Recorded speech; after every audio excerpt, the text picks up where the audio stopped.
Hello students, welcome to our channel science zone by Usha चल।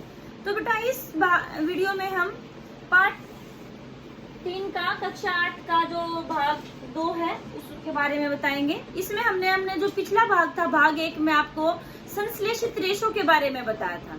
तो इस भाग में आपको प्लास्टिक के बारे में बताएंगे कि प्लास्टिक कितने प्रकार का होता है और कैसे उसका उपयोग करना चाहिए, क्या उसके नुकसान है, क्या उसके फायदे। ठीक है बेटे।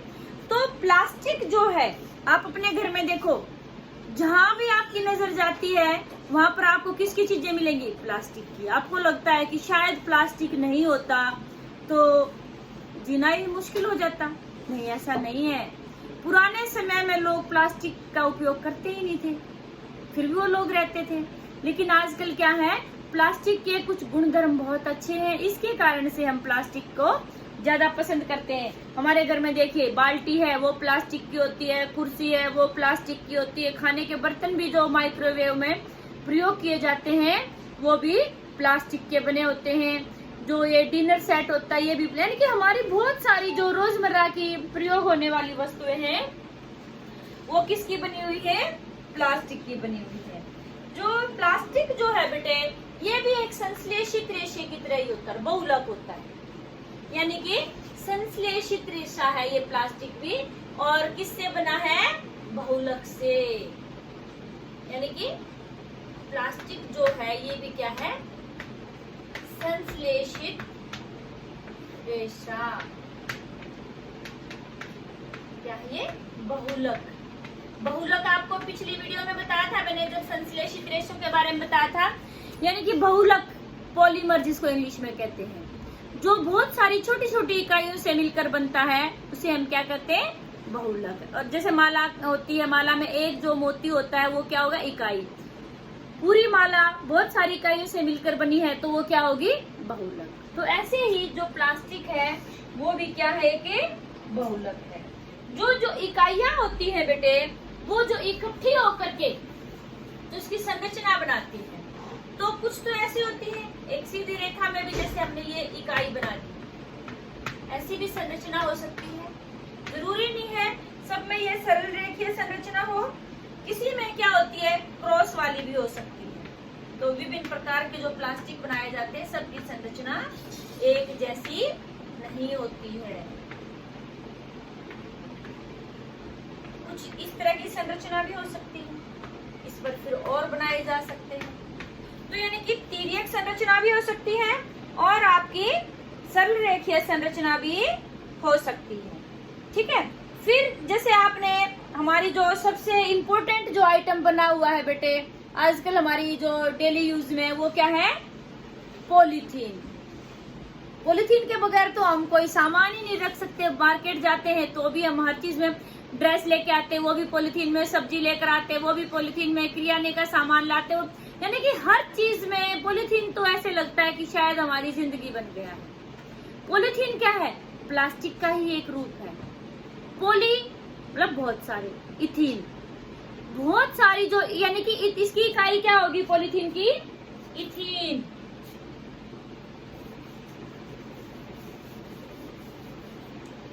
यानी कि पॉली प्लस इथीन मिलके क्या बना दिया? पॉलीथीन। ठीक है बेटे। तो जो पॉलीथीन है आपका वो किसका उदाहरण हो गया? प्लास्टिक का। ठीक है। प्लास्टिक भी फिर दो प्रकार का होता है। जो प्लास्टिक है आपका कितने प्रकार का होता है? दो प्रकार का, थर्मोप्लास्टिक और थर्मोसेटिंग प्लास्टिक।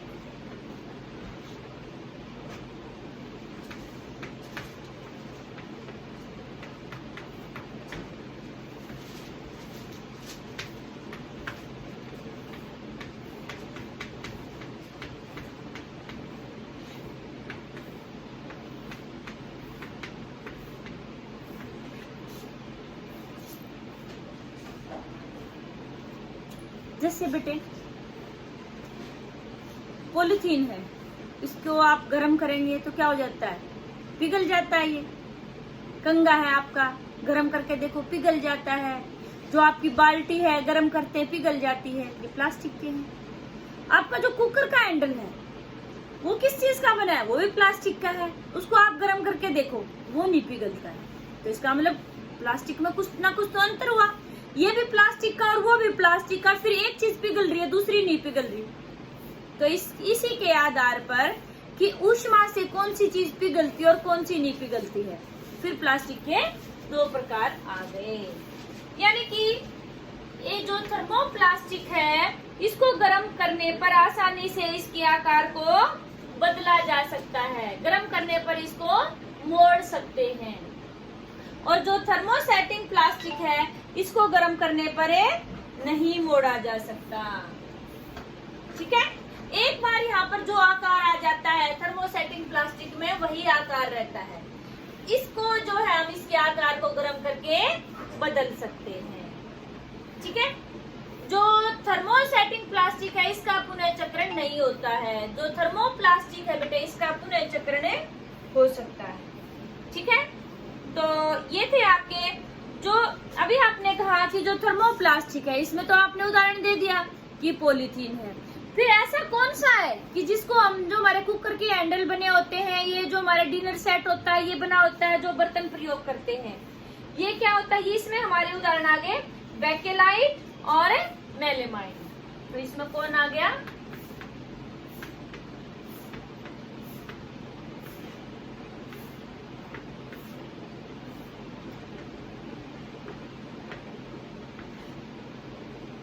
ठीक है बेटे, तो जो ये है बेकेलाइट का प्रयोग कहाँ होता है? ये ऊष्मा और विद्युत का कुचालक है। यानी कि बेकेलाइट के ऊपर न तो ऊष्मा का असर पड़ता है और न ही विद्युत का, दोनों का कोई प्रभाव नहीं होता। यानी कि इनका कुचालक है बेकेलाइट। इसीलिए बेकेलाइट का जो प्रयोग होता है बेटे, कहाँ कहाँ किया जाता है? बिजली के स्विच बनाने में, विभिन्न बर्तनों के जो हत्थे होते हैं, यानी कि जो हैंडल होते हैं, जैसे कुकर का हैंडल है जो हम खाना बनाने में प्रयोग करते हैं कि गर्म ना हो हमारे जल्दी से। ठीक है, तो वहां पर भी किसका प्रयोग किया जाता है? आपके बेकेलाइट का। ठीक है, ये प्रश्न भी आता है आपके एनसीईआरटी में कि जो आपका कुकर है, डेगची का जो पतीला है, उसका हत्था जो होता है वो बेकेलाइट का क्यों बनाया जाता है? तो आप क्या देंगे यहाँ पर? बेकेलाइट ऊष्मा और विद्युत का कुचालक होता है, तो इसलिए वो पिघलता नहीं और गर्म भी नहीं होता है। तो इसीलिए इनका प्रयोग जो हमारे खाना बनाने के बर्तन है उनके हैंडल बनाने में किया जाए, जिससे कि हम उस बर्तन को आसानी से पकड़ सकें। फिर हमने एक और बताया है आपको, दूसरा जो थर्मोसेटिंग प्लास्टिक है वो कौन सा है? मेलेमाइन। ये इसकी एक स्पेशल कैरेक्टरिस्टिक है बेटे कि मान लो इसको आग में भी रख दो तो ये आग नहीं पकड़ता है। इसके आग प्रतिरोधी गुण के कारण इसका एक स्पेशल उपयोग होता है। जो हमारे अग्निशामक कर्मचारी होते हैं, जो फायर ब्रिगेड वाले होते हैं, उनकी ड्रेस के ऊपर मेलेमाइन की परत चढ़ाई जाती है, जिससे कि कहीं आग लग जाए तो वो उस आग के अंदर प्रवेश करते हैं तो उनके जो ड्रेस है उसमें आग ना लगे। समझना है बात आपको? ये पूछा जाए कि भी जो अग्निशामक कर्मचारी होते हैं, फायर ब्रिगेड वाले जो होते हैं कर्मचारी, उनकी ड्रेस के ऊपर क्यों नहीं जलती है आग में जब वो जाते हैं? उसके ऊपर किसकी परत चढ़ाई जाती है? मेलेमाइन की। और मेलेमाइन जो होता है वो आग प्रतिरोधी होता है, तो यानी कि वो आगे नहीं पकड़ता है। ठीक है बेटे, तो ये जो बेकेलाइट और मेलेमाइन है बेटे, यानी कि अन्य प्लास्टिक की अपेक्षा ऊष्मा को सहन करने की क्षमता अधिक रखते हैं। जो इसीलिए जो हमारे यानी कि जो फर्श की टाइलें हैं, रसोई के बर्तन हैं और कपड़े बनाने में भी इनका किसका? मेलेमाइन का प्रयोग किया जाता है। ठीक है, फिर बात आती है आपकी कि भी जो प्लास्टिक है इसको एक विकल्प पदार्थ के रूप में लिया जाता है कि भी ये तो हमारे लिए जरूरी है ही है। दूध आता है वो भी प्लास्टिक की थैली में आता है। मतलब कोई भी चीज आप देखो वो प्लास्टिक को हम आगे लेते हैं कि भी कोई चीज नहीं है तो हम प्लास्टिक में इसको रख लें। तो ऐसा क्यों रखा है हमने प्लास्टिक को अपने लिए इतना इम्पोर्टेंट? यानी कि उसके कुछ गुण धर्म होंगे। जैसे कोई इंसान है, हम उसको ज्यादा ही अहमियत देते हैं, उसमें कुछ ना कुछ गुण होंगे तभी अहमियत देते हैं। तो प्लास्टिक को हम अपने उपयोग में इतना अधिक प्रयोग करते हैं, अपने रोजमर्रा की जिंदगी में इतना उपयोग करते हैं, तो यानी कि उसके गुणधर्म कुछ ना कुछ तो अच्छे होंगे। तो क्या गुणधर्म है जिसके कारण प्लास्टिक इतना लोकप्रिय है? तो आज हम प्लास्टिक के गुणधर्मों के बारे में पढ़ेंगे।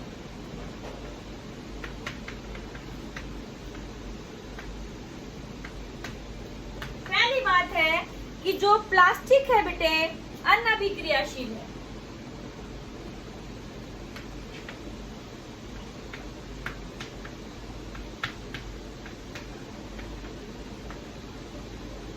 अनअभिक्रियाशील मतलब जो प्लास्टिक है वो जल्दी से अभिक्रिया नहीं करता है। जल और वायु के संपर्क में आने पर भी इसके ऊपर जंग नहीं लगता है।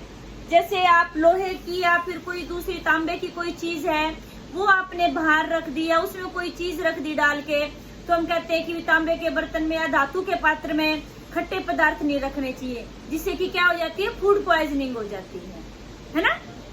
तो प्लास्टिक में फिर हम किस में रखें? प्लास्टिक में रख दो, कोई दिक्कत नहीं होती। क्यों? प्लास्टिक अनअभिक्रियाशील है। लोहे की वस्तु रखोगे, तांबे की रखो, तांबा हरा हरा हो जाता है, लोहे के ऊपर भूरा रंग है तो जंग लग जाता है। प्लास्टिक के बर्तन में रखो, कोई जंग नहीं लगेगा। क्यों? क्योंकि ये अनअभिक्रियाशील है, पदार्थ है।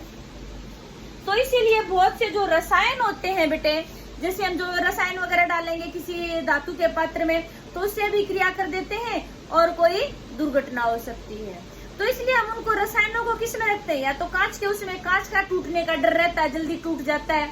तो सबसे अच्छा ऑप्शन वहां पर क्या आता है कि रसायनों को हम किस में रखेंगे? हम प्लास्टिक के पात्र में रख देते हैं। फिर आता है कि जो प्लास्टिक है बेटे वो हल्का और प्रबल और चिरस्थायी है। जो जैसे हम पुराने टाइम में जो घर में दादी वगैरह, मम्मी वगैरह जो बाल्टियां यूज करती थी, बर्तन यूज करती थी, भारी भरकम, जैसे पानी लेकर आना है तो लोहे का, इतना ही वो पानी का वजन होता था, इतना ही खाली बाल्टी का वजन होता था, एल्यूमिनियम की, लोहे की। और उन ऊपर से क्या होता था, उन पे जंग लग के जल्दी से उनमें छेद हो जाता था, हमारी बाल्टी खराब हो जाती थी। लेकिन आजकल प्लास्टिक की बाल्टी यूज की जाती है, प्लास्टिक के यूज किए जाते हैं टब, बाल्टियां वगैरह।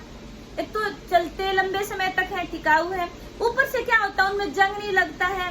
तीसरी बात है कि भी वो उठाने में वजन भी उनका हल्का होता है। सिर्फ हमने जो आइटम उसमें यानी कि पानी, दूध जो भी डाला है उसी का वजन होगा, ये जो एक्स्ट्रा धातु का वजन उसमें, क्योंकि प्लास्टिक धातु से बहुत ही हल्का होता है।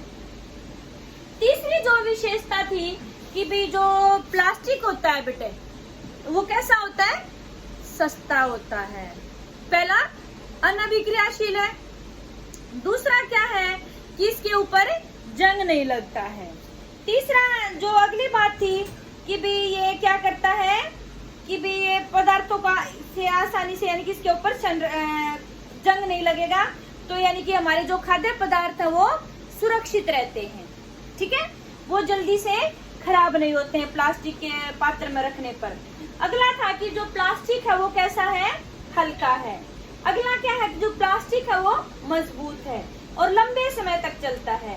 प्लास्टिक को विभिन्न आकारों में और विभिन्न रंगों में ढाला जा सकता है।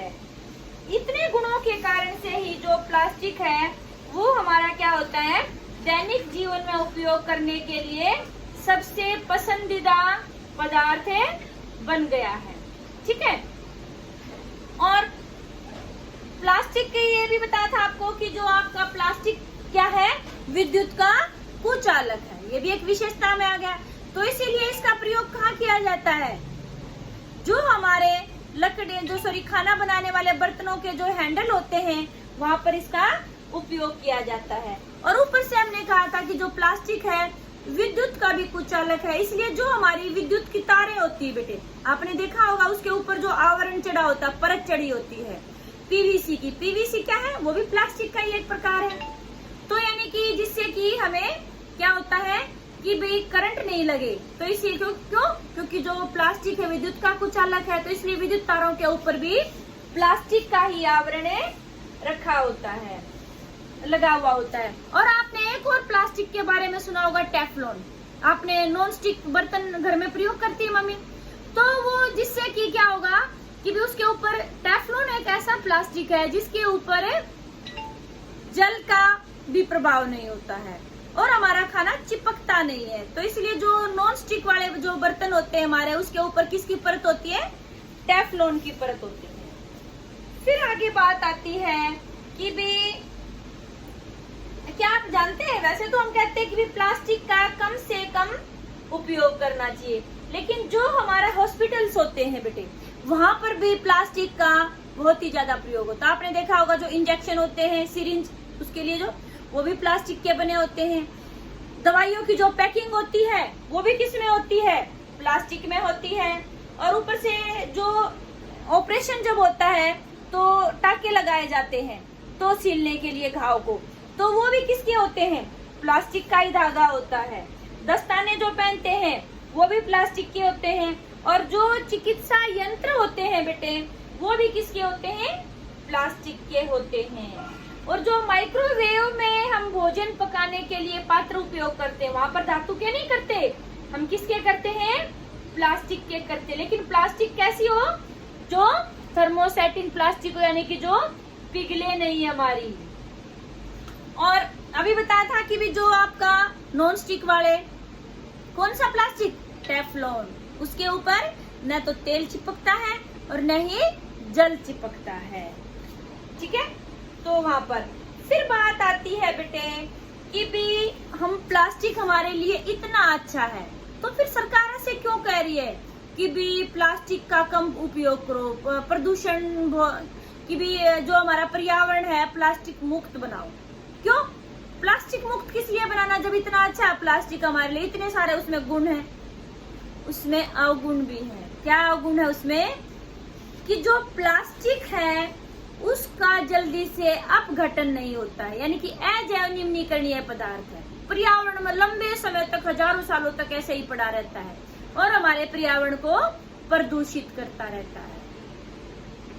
तो इसलिए सबसे बड़ी समस्या हो गई है प्लास्टिक हमारे लिए आज। जो हमारे मवेशी है, गाय वगैरह ऐसे ही घूमते रहते हैं, तो क्या करते हैं, कूड़े में हमने प्लास्टिक ऐसे डाल देते हैं, प्लास्टिक को खा जाते हैं। उनका क्या होता है, फिर आगे पाचन तंत्र और श्वसन तंत्र पूरा अवरोध हो जाता है, रुकावट हो जाती है और धीरे धीरे वो ऐसे ही मर जाते हैं। तो इसलिए बेटा कभी भी प्लास्टिक की थैलियों को, आपके जो बिस्किट के कवर हैं, टॉफी के छिलके हैं, इनको कभी भी ऐसे नहीं डालना चाहिए, क्योंकि वो जानवर हैं, वो इनको खा लेते हैं और वो मर जाते हैं। ऊपर से नालियों में जाके रुकावट पैदा करते हैं, फिर उससे दुर्गंध पैदा होती है, उससे बीमारियां फैलती हैं।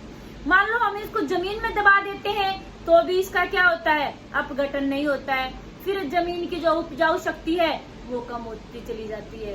तो इसलिए आजकल एक सबसे बड़ी समस्या बनी हुई है कि जो प्लास्टिक का निवारण कैसे किया जाए, यानी कि जो प्लास्टिक है इसको कैसे कम किया जाए। तो इसके लिए सबसे अच्छा ऑप्शन है कि हम अपने घर से ही शुरुआत कर सकते हैं। कि आप जब मार्केट जाते हो तो क्या करना चाहिए बेटे, आपको वस्त्र के, यानी कि जूट के या फिर कपड़े के बने हुए थैले लेकर आने चाहिए। लेकर जाएंगे तो क्या होगा कि जो आप सामान डलवाएंगे वो प्लास्टिक में न ला करके अपने थैले में डलवा लें, जिससे कि क्या होगा, आपका जो प्लास्टिक का प्रयोग कम हो जाएगा। क्योंकि हम घर से जो बाजार से सामान लाते हैं प्लास्टिक की थैलियों में लाते हैं, सामान तो प्रयोग कर लेते हैं, थैलियों को ऐसे ही फेंक देते हैं, फिर वो क्या करती है, पर्यावरण में प्रदूषण करती है। तो इसलिए इस बात को याद रखिए कि आप जब भी कभी शॉपिंग के लिए जाते हैं, आपके घर से बड़ा कोई बुजुर्ग, पापा दादा कोई भी जाता है, तो उसको आप क्या देंगे, कपड़े या जूट का थैला, जिससे जो भी सामान खरीदे अपने थैले में डालें। जो पुराने समय में लोग थे वो भी ऐसे ही करते थे, इसीलिए कम प्रदूषण होता था बेटा। ठीक है, और हम क्या कर सकते हैं कि जो प्लास्टिक की चीजें हैं इनका वैसे नहीं फेंके, इनको पुनः चक्रण के लिए दें कि दोबारा से उन्हीं से कोई नई वस्तु बनकर तैयार हो जाए। ऊपर से फिर हम अपने घर में भी जो कूड़ा इकट्ठा करते हैं तो हमें अलग अलग कूड़ा इकट्ठा करना चाहिए कि जो जैव निम्नीकरणीय कूड़ा है और अजैव निम्नीकरणीय है, यानी कि प्लास्टिक वगैरह किस में आ गया, अजैव निम्नीकरणीय कूड़े में, और उसको फिर हम क्या करते अलग अलग करेंगे तो उसका पुनः चक्रण आसानी से किया जा सकता है। और जो हमारी थर्मोप्लास्टिक वाली, अभी आपको बताया था कि जो प्लास्टिक दो प्रकार का था, थर्मोप्लास्टिक और थर्मोसेटिंग प्लास्टिक। तो थर्मोसेटिंग तो वो था एक बार जो आकार आ गया तो दोबारा नहीं पिघला सकते, लेकिन जो थर्मोप्लास्टिक था यानी कि उसको हमें पुनः चक्रित कर सकते हैं, यानी कि जो कबाड़ी वाला आता है आप उसको दे करके इसको पुनः चक्रित करके और अपने पर्यावरण को प्रदूषित होने से बचा सकते हैं। तो फिर आता है बेटे कि भी हम पर्यावरण को बचाने के लिए क्या कर सकते हैं, हमें क्या करना चाहिए, 4R का सिद्धांत वो अपनाना चाहिए। ये 4R क्या होते हैं बेटे? रिड्यूस, रिड्यूस यानी कि कम उपयोग, ठीक है। नंबर 2 है आपका रीयूज, यानी कि पुनः उपयोग। और तीसरा है आपका रिसाइकल, यानी कि पुनः चक्र।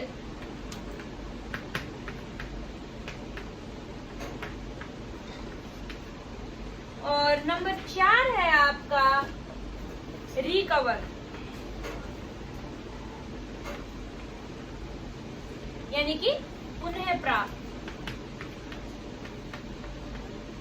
तो बेटे ये हम 4R को हम अपने जिंदगी में डालेंगे तो इससे हमारा पर्यावरण प्रदूषित होने से बच जाएगा। यानी कि पहली तो बात है कि जो प्लास्टिक की चीजें या वैसे भी हमारे जो संसाधन है उनका कम से कम उपयोग। जैसे आप मान लो घर से बाहर जा रहे हो, आपने घर में लाइट जली हुई तो उसको बंद करके जाइए, उसका क्या उपयोग है, तो यानी कि कम से कम उपयोग करिए, ठीक है। और ऐसे ही आप मार्केट गए हो तो अपना थैला लेकर जाइए, अपने थैले में सामान डलवाए, प्लास्टिक की थैली में किस लिए डलवाना, तो यानी कि कम उपयोग हो गया। पुनः उपयोग, आपके पास मान लो प्लास्टिक का डिब्बा है, आपने कॉम्प्लेंट लेकर आए हो, ठीक है, वो कॉम्प्लेंट खाली हो गया है तो आप क्या करेंगे, चीनी चावल वगैरह डालने के लिए नए डिब्बे किस लिए लेकर आने, उसी डिब्बे को धो करके हम चीनी चावल डालने के लिए उपयोग कर सकते हैं, यानी कि आपका पुनः उपयोग हो गया। पुनः चक्रण, हमारी कोई प्लास्टिक की चीज टूट जाती है या अब हम यूज नहीं कर रहे तो उसको कबाड़ी वाले को दे देना चाहिए। कबाड़ी वाला क्या करेगा, फैक्ट्री मालिक को बेचता है जिससे कि वो पुनः चक्रण करके नई वस्तुएं बनाई जाती है। और हम उसको ऐसे पर्यावरण में डाल देंगे तो उससे क्या होगा कि हमारा पर्यावरण भी प्रदूषित होगा, ऊपर से हमें कोई पैसा भी नहीं मिलेगा। हम कबाड़ी वाले को बेचते तो वो क्या करता है, हमें उसके बदले में पैसे देता है।